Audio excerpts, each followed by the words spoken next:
Hey everyone, welcome back to Zero Two. Today we got another deck profile for you. I saw that you guys loved my ABC deck profile that I put out a couple weeks ago so much, so I wanted to put out another one because I love highlighting like rogue decks that don't get enough love in my opinion. They're my favorite part of Yu-Gi-Oh! They're what I think is the most fun, and there are tons of decks out there outside of the top meta threats that can put up some pretty insane boards, can compete really well at the local and regional level, and I think should be highlighted here on YouTube. So without further ado, we're going to get into Lyrilusc, which is the deck of choice for today. It's a super budget rogue option that I think can put up some pretty insane boards, as I'll show you in the combos later. But I'll go ahead and put it up on screen now. But as you can see, this deck is like $25. And that's for all the cards except for one in the main deck, which I'll make sure to highlight when I get there and talk about other options that you have available to you. But this deck is insanely budget friendly, can mesh with a ton of different engines and options because it doesn't like normal summons, so you can play it with a ton of different stuff. And I think is truly underrated in the current format. So without further ado, I want to show it off to you all. First, we're going to start off talking about the Lyrilusc cards themselves. In the main deck, we're playing the maximum copies of every single Lyrilusc monster that we can. They're all level 1 Wind-Wing Beasts that have various effects with the goal of Xyz summoning. This is an Xyz-focused deck primarily. So, Cobalt Sparrow is the first one we'll talk about. On special summon, it searches a level 1 Wing Beast, or not, just a level 1 Wing Beast, a level 1 Wing Beast from your deck to your hand. And then additionally, if you use it as Xyz material for an Xyz summon, the monster that you summon cannot be targeted with card effects. So it's a searcher, and it protects your monsters that you summon from stuff like Imperm and Veiler, so super, super powerful. Makes your combos really insular to hand traps, very strong card.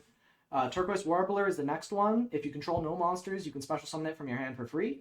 And then whenever it's special summoned, regardless if you did it by its own effect or not, you can either summon another Lyrilusc from your hand or graveyard. So it's an insane extender, it's an insane starter, it's kind of everything the deck wants, super, super powerful card. Sapphire Swallow is the next one. While you control a Wing Beast, you can special summon both itself and another level 1 Wing Beast from your hand. So it's extra extension, it puts 2 bodies on board for another Xyz summon, really, really powerful, and then its bonus effect, when you Xyz summon, the monster on Xyz summon can attach Lyrilusc from your graveyard to it as material. So it gives it an extra material if you so desire.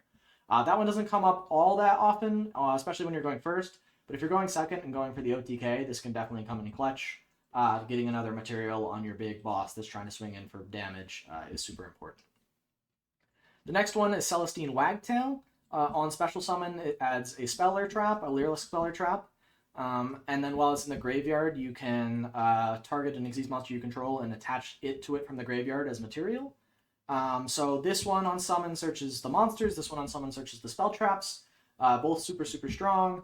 And then the grave effect is really nice because you can just at the end of your combo get an extra material on one of your endboard pieces. Or when you're going for the OTK, use this as material and then bring it back as material later if you detached it. The last one, but certainly not the least one, because it's probably the best one in my opinion, is Beryl Canary.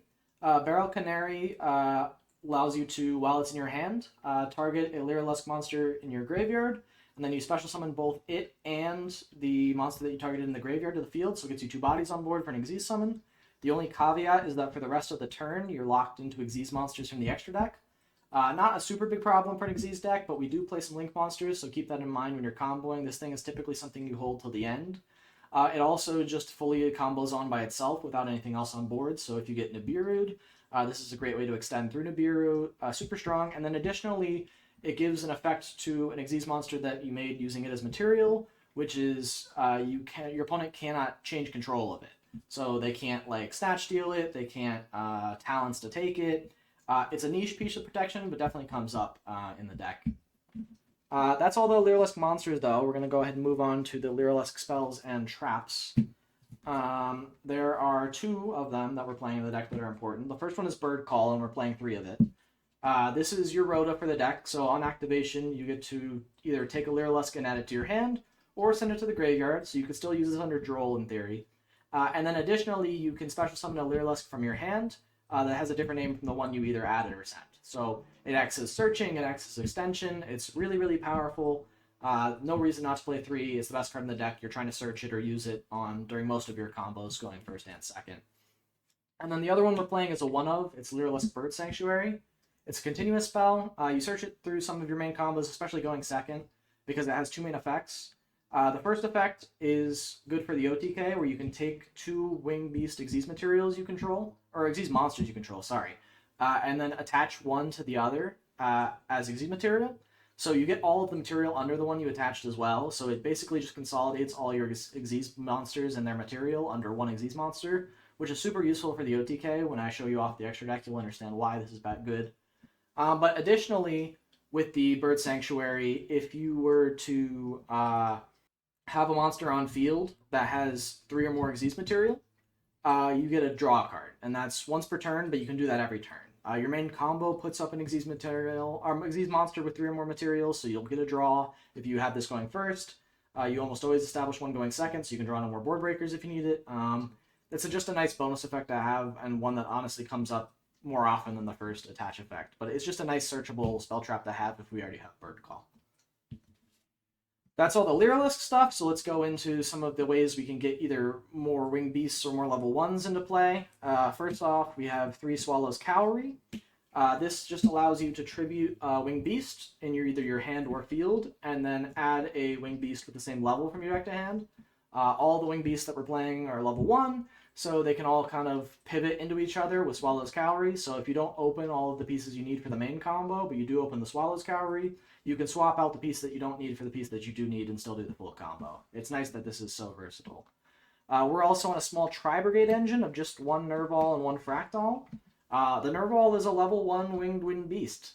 So it combos extremely well with all the Lyrilusc cards. They can all search Nerval, and then when Nerval's sent to graveyard, you get to do the search for Karass. So they synergize very well. Additionally, they are all Winged Beasts, and we put a ton of them into the graveyard over the course of our first turn combo. So Nerval can and Karass can like banish the Winged Beast from our graveyard to establish link monsters. Super powerful. A super small engine you can tech in the main deck, so no reason not to, given the amount of power you get off of it. And then our last level 1 extender is 3 Jester Confeed. He's literally just a pure level 1 extender. You can only control one of them at a time, but for free you just get to summon him from your hand. And that's not once per turn, so if you summon him from your hand, use him as a Xyz material, now he's no longer on field, you can summon another from your hand. He's just super powerful. He has a weird secondary effect where he can, if he survives till your opponent's end phase, bounce a monster, but that almost never comes up, so you're pretty much only using this as a level 1 extender. And all of the Xyz monsters for Lyrilusc are generic, they just require level 1s, so he fits extremely well into the deck. Onto the non-engine, we're playing 12 pieces of non-engine here. The first of which is like pseudo-non-engine, pseudo-engine in DD Crow. DD Crow is a level 1 Winged Beast. So it's searchable through a lot of your main combos. If your opponent's on a grave-heavy deck and you know you want it as part of your board interaction. You can also tribute it off of Swallow's Cowrie if you're going first and need the extra starter. This can also act as a bridge with Swallow's Cowrie, which is really nice. It just synergizes super well. Again, being a level 1 Winged Beast means it's so accessible in the deck. You definitely want to play 3 of it. And Grave Interruption is good right now. I mean, Yubel's the best deck, and hitting stuff in the graveyard can be really impactful against that deck. Next, we're on 3 Dark Ruler No More. This is our non-engine of choice. Because we don't have the space to play like 18 or 15 non-engine hand traps, we're opting to play the strong board breakers instead, just because I feel like that's better this format. If in the future the format shifts to where more hand traps are better, you can probably like cut the Jester Competes, play 15 non-engine, and be totally fine. The deck's super flexible in that respect. And that's what I'd recommend to get around the next option, which isn't super budget, is 3 Triple Tactics Thrust. We're playing that to not only search the Dark Ruler No More, but also search our super powerful Going First card in Harpy's Featherstorm. Harpy's Featherstorm gives us, because all of our monsters are Winged Beasts, and we are going to end on our board with at least 1 Winged Beast, Harpy's Featherstorm turns off all monster effects for our opponent's turn, which is absolutely crazy. An insane floodgate, no reason not to play it. And again, if our opponent hand trusts us, it's now searchable off Thrust, which is really nice. We can almost always establish a level 1, or like a Winged Beast on our end board, so this is always live, and then this is a nice going second tool that we can search off of it. Again, if this is outside of your budget, totally understand. This card's pretty expensive even after the tin reprints, so just go with cheaper hand trap options. I would cut this whole package and just play more hand traps if you don't have access to the triple tactics thrust. But I wanted to show off a version of the deck that I thought would have the best chance to win games, and this engine really just seals games on its own. That's the main deck, though, so we're going to go ahead and jump on over to the extra deck. We'll start off again with all the Lyrilusc cards. So we're on 3 copies of Lyrilusc Recital Starling. It takes 2 level 1s, technically 2+ level 1s, but you're only ever making it with 2 level 1s. On summon, it does have a somewhat relevant effect where you can target another Lyrilusc monster you control, or just any face-up monster on the field, actually, and boost its attack by 300 times the number of materials that are underneath it. This can be useful for boosting up your big OTK machine, which is I'll show you in a second. But its more relevant effect is that you can detach a material to add a level 1 winged beast from your deck to your hand. That's not a hard once per turn, so if you make multiple copies of this card, you can search multiple times, and in fact I'll show that off in the main combo because you go through multiple of this. It does have a niche third effect that some people forget about and can come up, where any battle damage your opponent would deal to you when it attacks into this is also inflicted back to your opponent. So if you get your opponent close to dead, but then can't completely kill them, which this deck really does kill very easily, so it would be a bit strange, but it does happen. If your opponent then doesn't read this card or forgets about its effect and tries to attack over it, you could end the game by having them hit themselves to death, essentially, over the Recital Starling. Super funny, definitely comes up. Very, very strong. We play 3 of it, it's our main searcher. Our next card that we're playing is 2 of Ensemble Robin. This is our main end board piece that we're trying to establish going first. It basically acts as a bounce anytime your opponent special summons a monster, and that's not once per turn, it's once per chain. So if your opponent special summons a monster, you get to bounce it back to hand. If they summon again, you bounce it back to hand. We typically establish this with 3 to 4 materials, so it almost in pseudo locks your opponent out of special summoning, given how many times we're able to bounce cards from the field to the hand. And so super, super strong. It's really interesting piece of interaction. Not many other decks are able to put up like a bounce on special summon, especially if you're bouncing like extra deck pieces like link monsters or whatnot. They're not going to get those back in their hand. They're not going to get the value off of getting those back. So you can basically just use this right and lock your opponent out of special summoning. The next Lyrilusc we're playing is our OTK machine. This is Assembled Nightingale. It can attack directly. It gains attacks equal to the number of materials it has underneath it. It gains 200 attack per material it has underneath it. And then at quick effect speed, you can detach a material. It can't be targeted by card effects, destroyed by battle, or you take no damage for the rest of the turn. So if you have extra material, you can make this going first, protect all your monsters from being destroyed by battle, and prevent yourself from being OTK'd because they can't deal damage regardless of whether they remove this from the field. And then going second, your goal is to stack as many materials underneath this guy. You can boost it with Recital Starling, and then swing into your opponent directly like 6 or 7 times for 1,000 damage each. Or like 6 or 7 times for like 1,200 each, and then kill them. Super, super easy to set up the OTK with this deck. I don't know if I'll show that off. Maybe that can come in a future video. If this video gets like 10 likes, I can definitely go ahead and make like another test hand tutorial like I did for ABC. Definitely opening to do that, so just let me know in the comments if that's something you'd be interested in seeing. But I can definitely show that off if we get 10 likes on the video, so go ahead and hit that like button. The next Lyrilusc we're playing is Promenade Thrush. Promenade Thrush is the worst of them all, but it does let you destroy spell and traps by detaching material, which is the reason we're playing it. It can help out problematic back row or floodgates or anything like that. It's just a nice piece of removal to have access to in the extra deck. Additionally, it can boost up your Assembled Nightingale when a monster you control battles. You can detach materials from this card and then give 300 attack to the monster that's attacking. But typically, you just want to be using that Lyrilusc Bird Sanctuary I showed you earlier to stack this guy underneath your Assembled Nightingale if you're forced to make him, because having the extra attacks is better than the extra 300 damage. And then that's all of our Lyrilusc extra deck pieces. So we'll go into our non-Lyrilusc extra deck pieces. These next ones kind of feel like Lyrilusc cards, though, because they're always part of our main combo. and they're Utopic F-Zero Future and Draco Future. This one can be made with 2 Xyz monsters of the same rank, as long as they're not number monsters. We make a ton of rank 1s that aren't number monsters, so we can take 2 of those, slap those into a future, and then Utopic Draco Future just gets slapped on top of this. It's a quick effect monster negate, so it's a great piece of any end board. We typically try and make this going first, or as early and often as possible. It also is technically a monster steal when it negates, which is really strong. Can't be destroyed by card effects, can't be destroyed by battle. Really hard to get rid of, really sticky. Just a really strong card in general.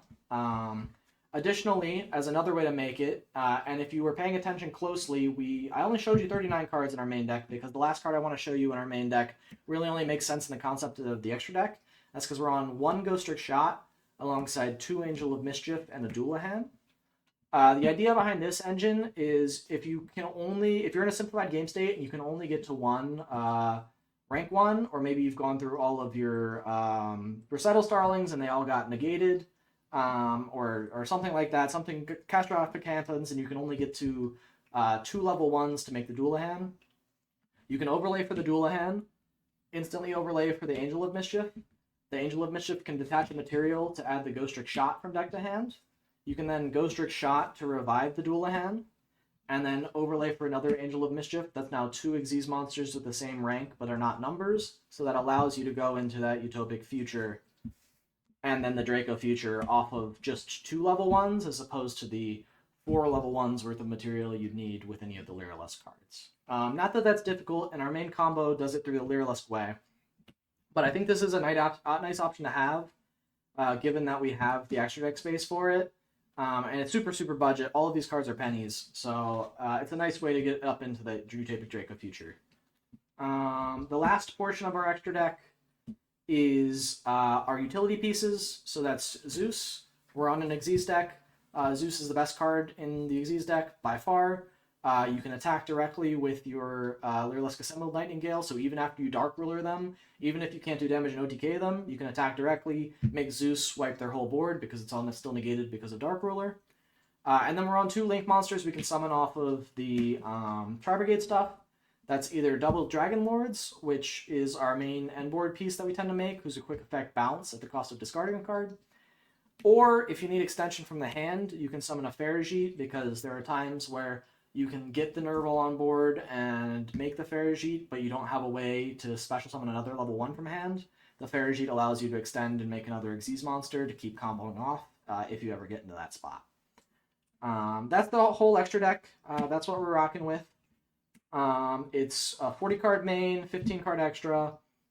Pretty compact, pretty straightforward. You do have some flex slots in here. Again, you don't have to play the Ghost Trick package. You could opt to beef this deck up with maybe like an SP or some other rank 1s of choice. But in general, this is all the deck really needs. I'm going to go ahead and cut over to where I have the whole deck shuffled up. And I've got everything set up so we can go ahead and show off the combo tutorial. Alright, so we're back, and here's the combo. It's really simple. It just requires Cobalt Sparrow, the brown one, and Turquoise Warbler, the green one. You need these 2 specifically, but you have tons of ways to see them. You can either get them by a Bird Call or a Swallow's Cowrie, and there are a number of ways where if your full 5-card hand worked out a certain way, you could have plenty of other combos that are 3, 4, 5-card combos, but I don't want to show those off. I want to show the simple 2-card combo because it ends on a lot. It's crazy how much these 2 cards are going to do for us. But we'll go ahead and add some blanks to our hand so you can see that we're on the full 5 cards here. But in essence, the combo goes something like this. You go ahead, because we control no monsters, we'll special summon Turquoise Warbler from our hand. Our Turquoise Warbler's second effect is then going to activate. Because we special summoned it, we can go ahead and special summon a Lyrilusc monster from our hand. Go ahead and special summon that Cobalt Sparrow. Because Cobalt Sparrow was special summoned, we'll go ahead and activate its effect. It's going to go ahead and search us a level 1 Winged Beast from our deck to our hand. So we're going to go ahead and grab our Sapphire Swallow. We're then going to overlay these 2 monsters, and we're going to go ahead and make Recital Starling. We're going to go ahead and activate Recital Starling, And notably, because we made it with Cobalt Sparrow, our opponent can't Imperm or Veiler this because it can't be targeted by card effects. And that persists even if we detach the Cobalt Sparrow. So if later, if this survives somehow or we get stuck with this, it retains the effect as long as it was Xyz summoned using this as material. But we're going to go ahead and search for another level 1 Wing Beast from our deck to our hand. This time we're going to grab the Celestine Wagtail. Now we're going to go ahead and activate Sapphire Swallow in hand. We control a Winged Beast, so we can go ahead and special summon it and a Celestine Wagtail from our hand. Our Celestine Wagtail is going to trigger here to go ahead and add a Lyrilusc Spell Trap from deck to hand. So we'll go ahead and grab ourselves that copy of... Oh, it looks like maybe the top 3 cards I grabbed were Bird Call. So if we had open Bird Call, we would just add the Sanctuary instead. But I'm going to pretend these 3 cards are dead cards here. So we'll pick these 3 because they're irrelevant to the combo. But it's not a bad thing to open Bird Call by any stretch. But we're going to search the Bird Call since we're going to assume we didn't have it. We're then going to overlay these 2. And we're going to make our second copy of Recital Starlet. And again, I mentioned that was not a once per turn. So we're going to go ahead and detach that Celestine Wagtail to go ahead and search again. This time, we're going to want to grab ourselves our Tri-Brigade Nervall from our deck. Then, we now have 2 Xyz monsters with the same rank that aren't numbers. So we're going to add and overlay these for our copy of Utopic Future. And then our Utopic Draco Future. Next, we're going to activate our Bird Call, which is going to go ahead and add a Lyrilusc monster from our deck to our hand. We're going to go ahead and grab the last one we haven't used yet, which is Barrel Canary. And I don't know, I'm shuffling because we don't need to shuffle as a combo tutorial, but if we had maybe one of these 3 as a name in hand, we could special summon it for extra extension. We're going to pretend like we don't, because you don't need it for the main combo. At this point, we're going to go ahead and normal summon Tri-Brigade Nervall. And we're going to activate Nervall's effect here. So we're going to go ahead and banish our Sapphire Swallow and our Turquoise Warbler in order to special summon ourselves a Ancient Warriors Double Dragon. We're then going to go ahead and activate our Barrel Canary in hand, targeting that Cobalt Sparrow in graveyard. Special summon both itself and the Cobalt Sparrow. We'll take all 3 of these, and we're going to overlay them up into our copy of Ensemble Run. And then last but not least, we're going to go ahead and take our Celestine Wagtail and activate its effect to equip underneath our Ensemble Robin. So, this is the end board. Let me explain what's going on here. So, we have Utopic Draco Future, which is a quick effect monster negate, and steal if it's on the board. We have Double Dragon Lords, which is a quick effect monster, or not monster bounce, card bounce, by discarding a card from your hand. You could discard any of the 3, but additionally, we have Ensemble Robin here, who is going to be able to, whenever your opponent special summons a monster, detach a material from this card to bounce it. So if we didn't want to discard these 3 for Dragon Lords, let's say these were all 3 Crow, and we wanted to use all 3 Crow. We could wait for them to special summon, use our Ensemble Robin to bounce by detaching a material. That would then trigger our Nervall. Because our Nervall hits the graveyard, we can add ourselves a Karis from deck to hand. And that can either be follow-up for our next turn, or it can be a discard for the Dragon Lords if we need these 3 cards in hand. So that is 1, 2, 3, 4, 5, 6 pieces of interruption off of 2 cards. So again, if these 3 are hand traps, or even better, if this is like a Featherstorm, your opponent's not playing the game if you've gotten to this point. You've definitely won from here. This is a super, super powerful end board. And again, super budget. The deck's only like $25, so highly recommend picking this up. This can surprise a lot of people at locals, OTKs very easily. But yeah, so that's the main Lyrilusc combo. This board is pretty crazy, as you saw, a ton of interaction. If you stuck all the way through the video, I really appreciate it. go ahead, drop a like, leave a comment letting me know what you enjoyed about the video. If you didn't like the video, also leave a comment letting me know why you didn't like it. I'm out here trying to make content for you all, so if there are ways I can improve, things I can do better, things you'd like me to do in future videos, definitely let me know. Go ahead and subscribe if you want to see more of this type of content. Again, I'm definitely putting out more Rogue deck profiles in the future alongside combo tutorials for them as well. So subscribe for more content like that. And thanks so much for watching. I really appreciate it. Bye!